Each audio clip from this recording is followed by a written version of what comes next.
Hi, you're on the Reddit Confessions channel, where secrets don't stay buried, and sometimes the truth walks through the door at 3 a.m., wearing someone else's scent.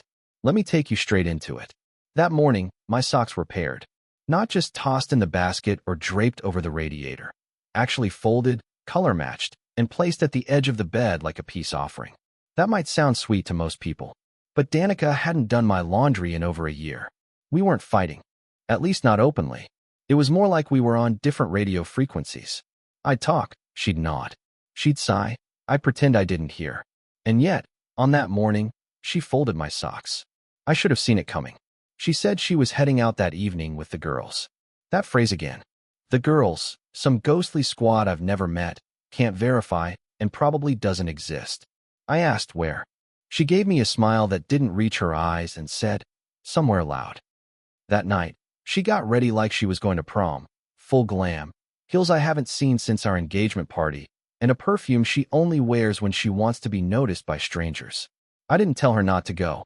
I just asked, are we okay? She paused in the doorway, one hand gripping the frame, the other holding her clutch. Then she looked over her shoulder, not at me, but past me, and whispered, I hope so. And then she left. No drama, no slammed door. Just that awful, calculated calm.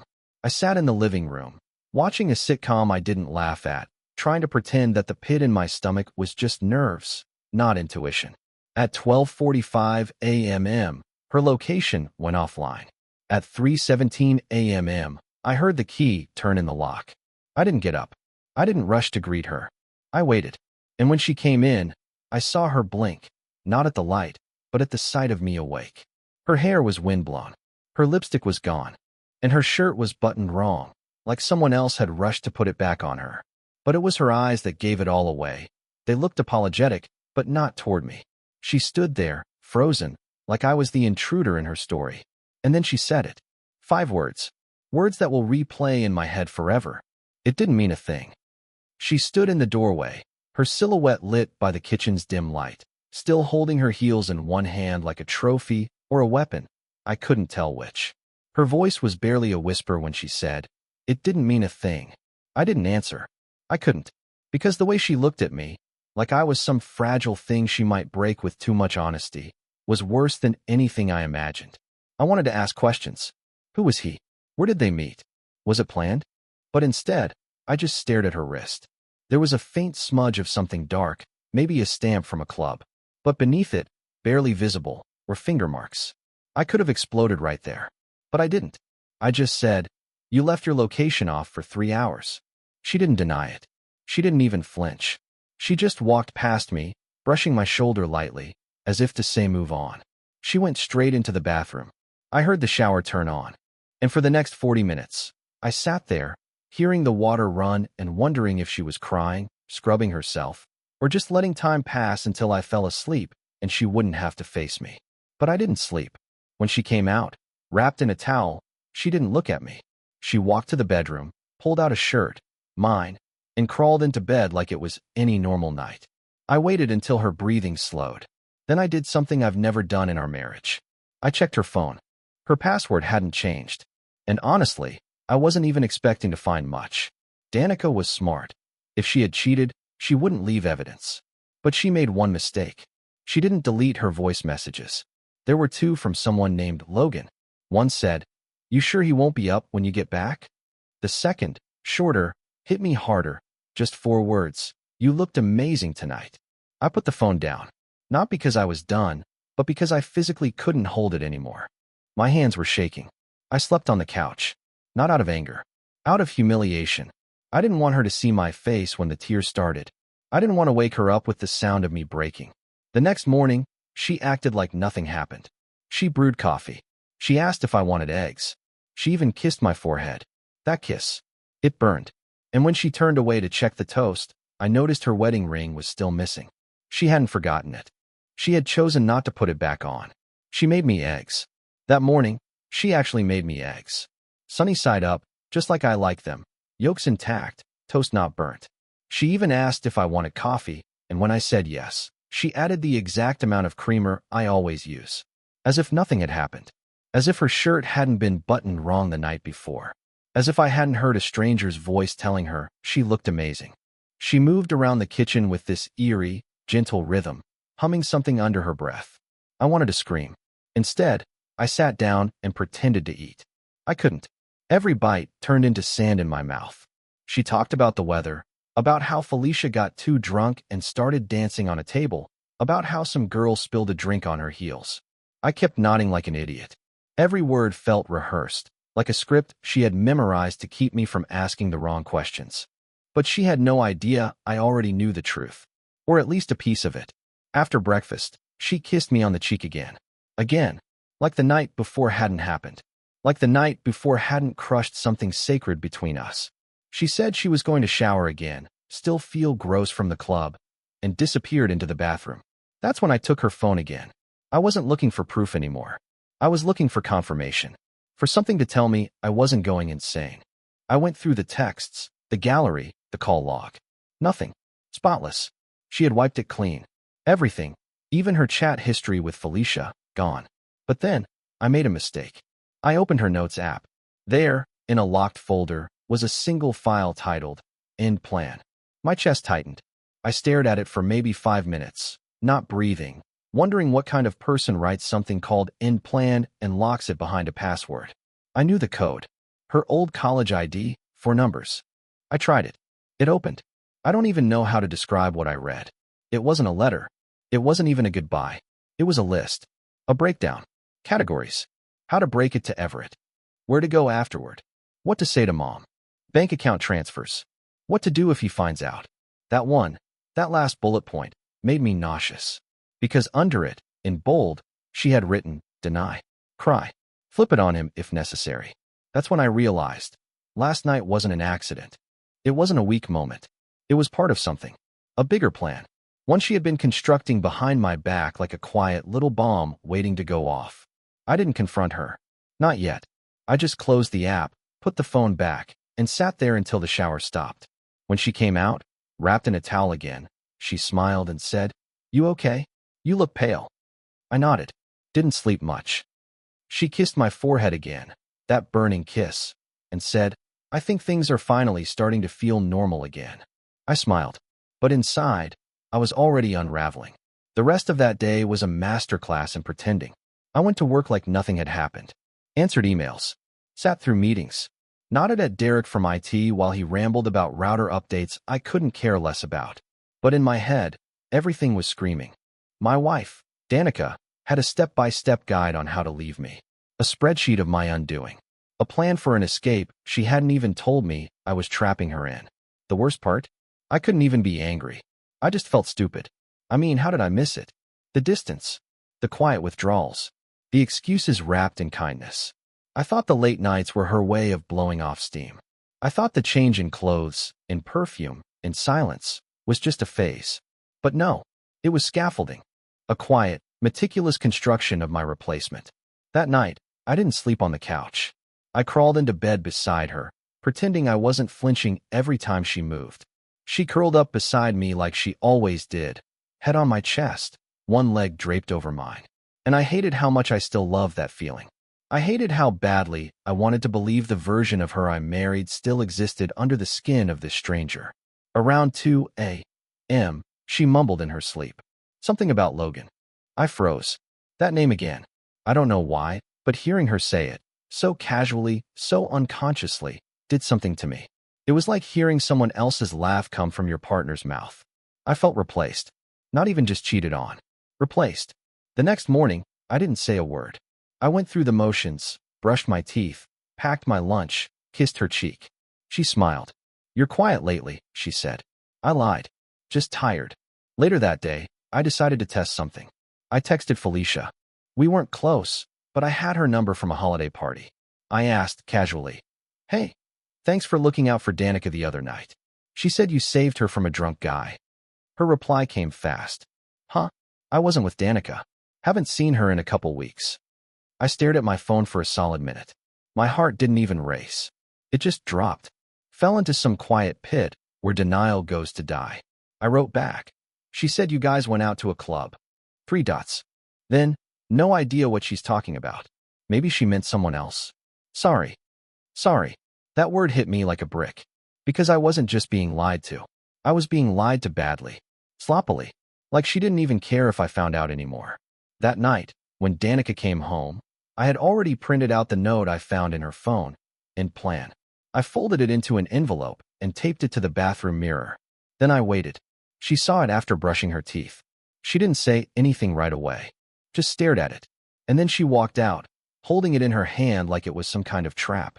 "What is this?" she asked, voice even. I didn't answer. I just looked at her. She folded the paper in half.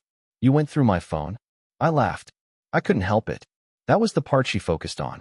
"I went through your phone," I said slowly, "and found out you're preparing for a breakup like it's a job interview." She looked down, jaw tight. "It's not what you think." "Then tell me," I said, voice shaking. "Tell me what exactly this is." She opened her mouth, then closed it, then walked out of the room. No excuses. No yelling. Just silence. The door shut quietly behind her. And I stood there, still holding on to hope like an idiot.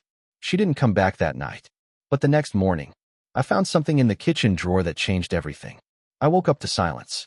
Not the peaceful kind. The kind that feels like a warning. Danica didn't come home that night. No text. No call. No explanation. Just the empty echo of a front door that never reopened. The house smelled like old coffee and fading perfume. And for a second, I thought maybe I imagined all of it. The end plan. The lies. The late-night whispers of another man's name. But then I walked into the kitchen. At first, I just wanted a spoon. That's it. I opened the second drawer, the one that always jams, and instead of silverware, I found a small velvet pouch pushed to the back, buried under some old takeout menus and broken pens. Curious, I opened it. Inside was a ring. Not hers. A man's ring. Black tungsten. Sizable. Definitely not mine. I stared at it, trying to process. Then I saw the folded receipt tucked underneath, from a local jewelry store, dated 3 weeks ago. The name on the purchase? Logan Wright. Suddenly, my knees felt like rubber. 3 weeks ago, that was the weekend she told me she was staying with her cousin because she needed to disconnect. We even had an argument about it. I had offered to book a cabin for the two of us. She said she needed space. And apparently, she found it, with him. But what made my stomach churn wasn't just the name. It was the message written on the back of the receipt in rushed pen. "Soon, I promise. Just need to finish things first." Finish things. I wasn't a husband anymore. I was a task. I slammed the drawer shut and sat down at the table, trying to breathe through what felt like 1,000 tiny paper cuts inside my chest. Every quiet moment in the past month came back to me. The way she hesitated when I touched her, how she barely looked up when I walked into the room, the way she always said, "Love you," without waiting to hear it back. This wasn't an affair. It was a transition. She was moving from me to someone else, like changing apartments, box by box, drawer by drawer, kiss by fading kiss. I didn't cry. I didn't scream. I just sat there, staring at that ring in my palm, wondering how long I had left in my own life before she packed it away completely. Around 9 a.m., the front door opened. She walked in casually, holding an iced coffee and wearing a hoodie that wasn't hers. Not one I recognized, anyway. Her hair was tied back lazily. No guilt. No panic. Just indifference. She paused when she saw me. "You're up." I didn't answer. I just held up the ring. Her face didn't change. She didn't flinch. She just sighed and placed her coffee on the counter like I'd asked her why the trash wasn't taken out. "I was going to tell you." "When?" I asked, my voice cracking in a way I hated. She sat down across from me. "I don't know. Soon." "That's not good enough," I said, louder this time. "You don't get to cheat, lie, plan your escape, and then drop that sentence like it's weather talk." She looked at me, finally, looked at me, and said something I'll never forget. "I didn't cheat. I outgrew you." The words didn't even register at first. I just blinked at her. But she said them again, slower, like I was the stupid one. "You're a nice guy, Everett. You really are. But I'm suffocating. And I found someone who reminds me what it's like to feel wanted. I'm sorry if that hurts, but I can't keep pretending." I wanted to scream, throw something, fall to the floor and beg. But I didn't. I stood up, walked to the sink, and threw the ring down the garbage disposal. She gasped. "Logan bought that." "I know," I said coldly. "And now it's trash." Her expression shifted. Not sad. Not angry. Just surprised. as if she never expected me to fight back at all. But that moment at the sink wasn't the end. It was the trigger. Because later that night, I found out what Logan really did for a living, and it changed everything I thought I knew about both of them. After she dropped that line, "I didn't cheat. I outgrew you," I thought that was the worst of it. I thought I'd hit rock bottom. But I've learned something since then. Rock bottom has trapdoors, and I was standing on one without knowing it.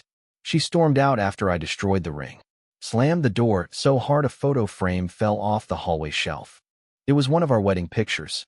I didn't bother picking it up. I sat in that silence for a while. Then, almost without thinking, I opened my laptop and typed Logan Wright into the search bar. I didn't expect to find anything. Maybe an Instagram profile, maybe a LinkedIn page that confirmed he was hotter, richer, and everything I apparently wasn't. But instead, I found news articles. The first headline read, "Local man under investigation for business fraud." I clicked it, heart pounding. And there he was, Logan Wright. His photo wasn't a mugshot, but it was close. He looked smug. Same face I'd imagined too many times. Sharp jawline, slick hair, soulless smile. The article mentioned accusations of embezzlement from a tech startup, an ongoing investigation, and a civil lawsuit filed by former clients. The details were messy, and the numbers were big. Six-figure big. I thought maybe it was someone else. I wanted it to be someone else. But then I saw the second article, and there was Danica standing next to him at some fundraiser gala, smiling like the life she shared with me never existed. The caption read, "Wright spotted with alleged partner at downtown event." Alleged partner. So it wasn't just a fling. She was his, publicly. She was building a new image with a man under active investigation, while still sleeping in my house, eating my food, lying to my face. The realization hit harder than anything else. It wasn't just that she betrayed me. It was that she aligned herself with someone so openly dangerous and thoughtless. I didn't know what to do.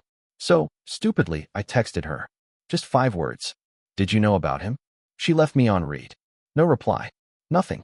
That silence told me everything. Either she didn't care, or worse, she already knew and chose him anyway.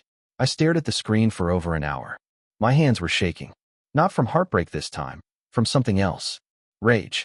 You see, Danica didn't just want out of our marriage. She wanted up. She saw Logan's flash, his status, the shiny illusion of a life I couldn't give her, and she chased it, even if it was built on fraud and empty promises. That made me realize something I hadn't admitted until then. I was never the husband. I was the placeholder. Just someone to keep the bed warm while she lined up something better. I barely slept that night. My head kept replaying their pictures, their smiles, her hand on his chest, the same way she used to rest it on mine when we'd fall asleep. But by morning, something in me had changed. I wasn't going to sit in silence anymore. I wasn't going to let her quietly disappear into the arms of a con artist and pretend I never existed. I wanted answers, truth, closure, or chaos, whatever came first. And as luck would have it, that same day, Danica came back. She walked in like she forgot she had a husband still breathing in the house she planned to vacate. But this time, I was ready. Next time, I'll tell you what happened when I finally confronted her, and how he showed up too. I heard her heels before I saw her. That soft, deliberate click-clack across the hardwood floor. The same sound that once made me feel like home was complete. Now it felt like a countdown. She stepped inside like nothing was wrong. No tension, no shame, just a lazy smile and a shopping bag dangling from her wrist. "You're home early," she said, setting the bag down like she had just come from buying throw pillows. I didn't say anything. I just slid my laptop across the table, the screen still glowing with the headline. Wright's legal woes deepen. More fraud allegations surface. She froze. Finally, her eyes didn't move to the article. They moved to me. "What is this? You tell me," I said quietly.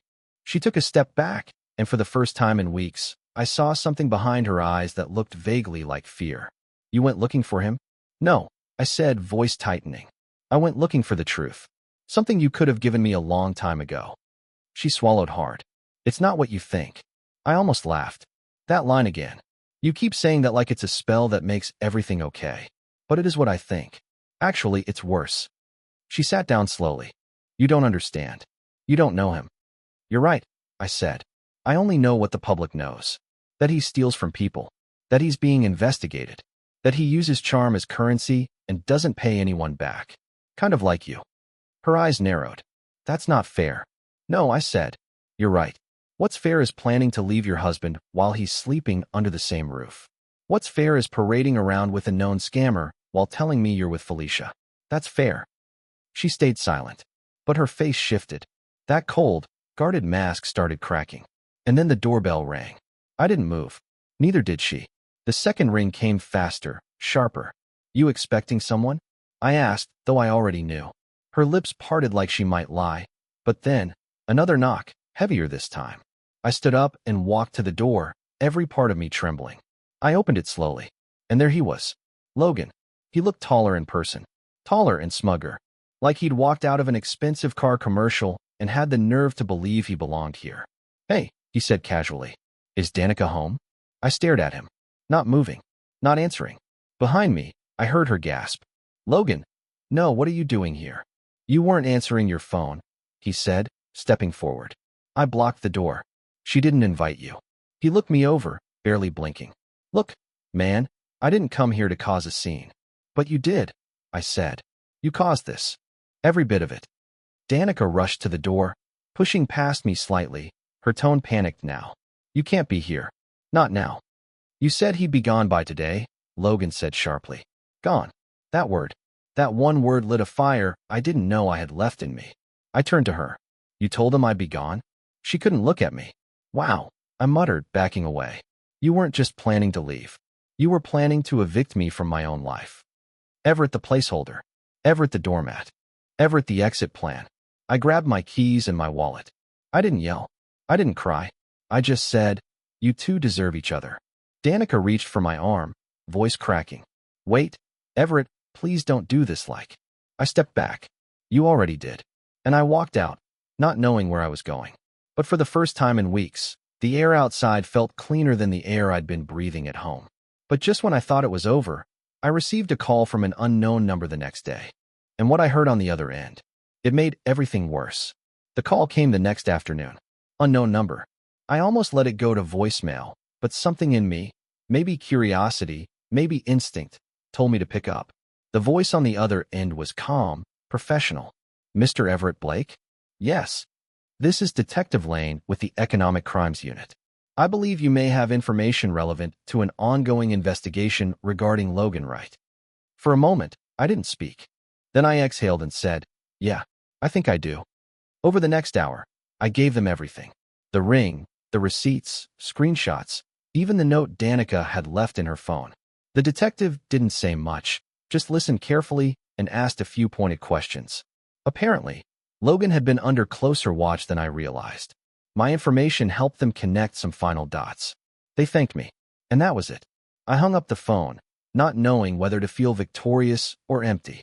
But that night, as I sat alone in my friend Jeremy's spare bedroom, the one he cleared out without asking questions, just handed me a spare key and said stay as long as you need, I realized something. I felt light. No more pretending. No more guessing. No more walking on eggshells around someone who had long since walked away from me emotionally. Danica didn't try to reach out after I left. Not once. But a week later, Jeremy handed me his phone and said, you need to see this. There it was. An article. Logan Wright arrested in multi-state fraud case. Alleged accomplice named. And in the photo, blurred in the background but unmistakably there, was Danica. Not smiling this time. Just sitting beside him in a courtroom, looking exactly how I felt the night I found that note, exposed. I didn't celebrate. I didn't laugh. I just whispered. I warned her. And then I deleted the photo and put the phone down. Now, months later, I'm rebuilding. I'm not over everything. Some nights still sting. But I've started hiking again. I adopted a rescue dog named Milo. I'm even talking to someone new. Nothing serious yet, but it's real. And real feels better than perfect ever did. To anyone out there who's been made to feel like a placeholder, like an option, like a backup plan, you're not. You're a chapter someone else never deserved to finish reading. That's the end of my story. But I want to hear from you. What moment shocked you most in this whole journey? Was it the ring? The end plan? Logan showing up? Drop your thoughts in the comments. And if you've ever had your own quiet moment of walking away, I'd love to hear about it. This has been Reddit Confessions. Thanks for being here. And remember, sometimes, The best revenge is becoming someone you don't need to apologize for ever again.